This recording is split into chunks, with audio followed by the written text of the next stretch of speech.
Эркин элдик медиа порталга айдоочу Тилек Абдыраев кайрылып, унаасынын эсин таппай оралып жатканын айтат. Себеби азыр кайдап жүргөн унаасын тааныштар аркылуу эле техникалык каттоо жөнүндөгү күбөлүк менен сатып алган.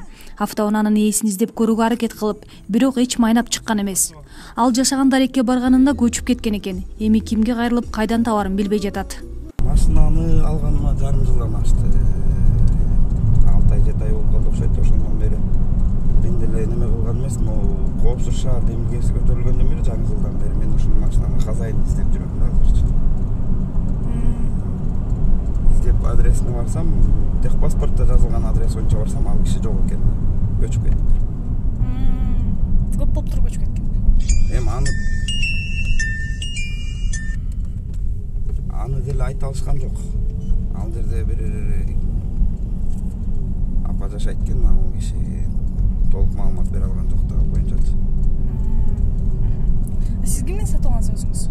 Мен деле бир тааныштардан сатып алгам муну деле. Ал деле бирөөнөн сатып алыптыр. Ушундай болгондо бул через болуп келип эле колдон колго өтүп келип анан мага келгенде акырчы.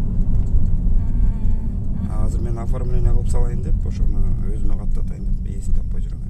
Деле жүрө берсең болот экен, бирок эми штрафтар тигил ошол техпаспорт каякта катталган болсо ошол жака барат экен.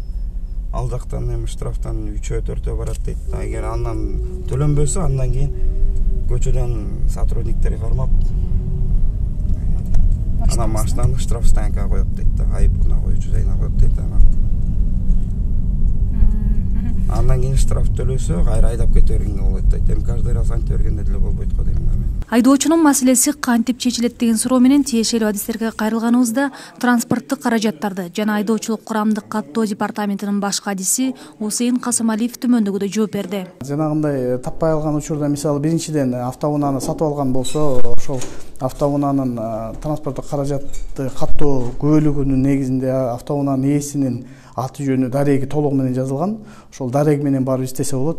Эгер ошол дарегинде биринчиден ал көчүп кеткен болсо, же бир кайтыш болуп кеткен болсо, же бир негизи эле ошо мамлекеттен сырткары чыгып кеткен болсо, ошол эми кайтыш болуп кеткен учурларда жанагындай мураскерлер бар. Мураскерлер менен жана свидетельство о наследстве деп турат, ошонун негизинде кайра каттоодон жүргүзүп алса болот. Ошо мамлекеттен чыгып кете турган болсо, азыр деле ошо биздин социалдык тармактарда ошондой таап, ошо ээсин милдеттүү түрдө таап келиш керек да. За границу кетип калган болсо кандай?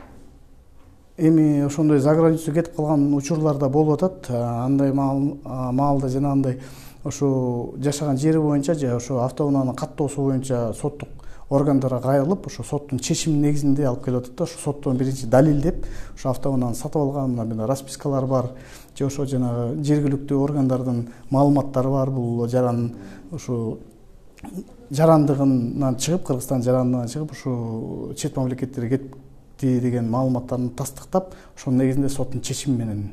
Эгер ишеним каттын мөөнөтү өтө элек болсо, ээсин издебестен эле мамлекеттик каттоодон жүргүзүп алууга болот. Портал ЧКТ-СРС KG электрондук портал иштелип чыккан. Бул портал издегендер бири-бирин тапканга мүмкүнчүлүк түзөт. СРС KG деген бар мына. Ичине ачсаңар каталог услуг деген бар. Каталог услугда мына транспорт деген бар. Мында бир эле ошол жанагындай поиск владельцев транспорта эмес, биринчиден жанагы айдоочу көлүктү алып атканда ошо тестированияда кайсы күнү тапшырарын билет. Ошо владелецтерин билсе болот. Мисалы, ичине ачсаңар мына поиск владельцев, бuyakta я владелец транспорта, ищу управляющий по доверенности деп, же я управляю автомобиль по доверенности, ищу владельца автомобиля десе, мына мынтип чыгып берет.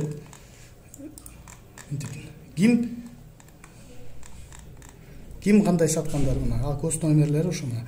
Бул жаранга чалып, мына автоунаасын ээси таап, бул жаранга чалып кайра каттоодон өткөрүп алса болот. Эгер ээси издеп атса, мына буяка өзүнүн, эгер буякта жок болсо, буякта маалыматта, анда буяка добавить объявление деп туруп, ошо гос номер, марка, модель, год выпуска, анан өзүнүн аты жөнүн, псевдонимин, телефонун действующий, емейлин киргизип туруп, добавить десе, жана антип чыгып калат. Ошо чыгып калса, ошол жактан таап алса болот. Мындан бул разделде мындан тышкары жана проверка штрафов деген бар. Мисалы, коопсуз шаар долбоорунун негизинде мисалы менин автоунаам болсо ошол автоунаамдын мамлекеттик белгисин киргизип жана өзүмдүн жеке номурумду киргизип туруп мисалы проверить деп берсем менде ошо автоунаамда штраф барбы айыппул жокпу ошону так көрө аласыздар.